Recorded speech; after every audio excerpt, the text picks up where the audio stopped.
So, ayan, good morning. Kagigising ko lang din. At syempre, meron tayong buwan naman na naman.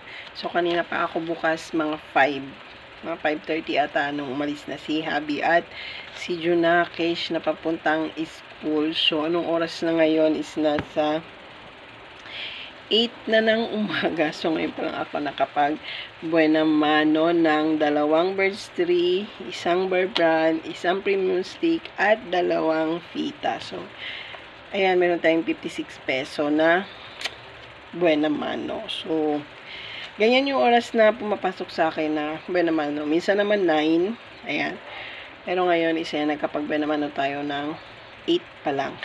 Pero, akalain nyo 5 ng madaling araw, bukas na ako. Pero, ganyan ang oras yung aking buena mano. So, dahil, ayan, may pasok na naman at suspended ng 2 araw yung klase. Ayan, back to reality ang inyong kuradang.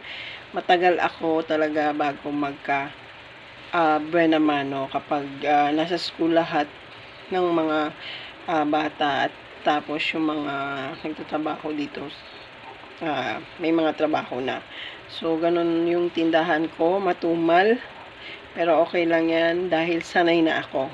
So, ganun na yung daily routine ko. Nakasanayan ko na yung ganun sa araw-araw. So, parang wala na ako. Kumbaga, sa mga sugat o kaya mga bugbog, sugat, ganyan. Immune na ako sa mga ganong klaseng tumal-tumal dito sa aking tindahan. At syempre dahil may buena mano na tayo, ayan, okay na ako dito at least hindi talaga ako nazi-zero. Masaya na ako mga kasari sa mga ganito. So, nung mga ilang araw na walang pasok, 2 araw dahil ayun nga, maulan. So, medyo nagkaroon naman ako ng benta. Ayan, meron naman ako mga benta. Tinatago ko lang at hindi muna ako nag-grocery. Kapon meron akong benta. Ayan, binili ko siya ng kalahating case ng litro ko kasi naubusan na naman ako ng litro. Kahit kasi maulan, ayan, panay din ang bili ng mga kapitbahay ko ng soft drinks kahit napakalamig. So, kapon may benta ako. Ayun, binili ko ng soft drink. So, meron pala akong i-share sa inyo mga kasari. Ayan, meron na naman ako ditong alkansya. Ayan o. Talagang hindi ako nawawala ng alkansya. Ayan. Yung isang araw, dito ko pa lang siya nakakita. Sabi ko, mapupuno ko kaya ito.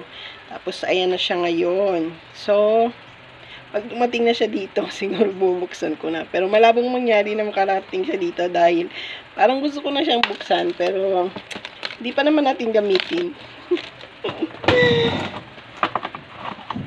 So, dyan na lang muna siya. Saka na natin siya bubuksan kapag may paggagamitan tayo. So, ayan mga kasari, kagigising lang ng inyong kuradang at ang itsura. Oh, grabe.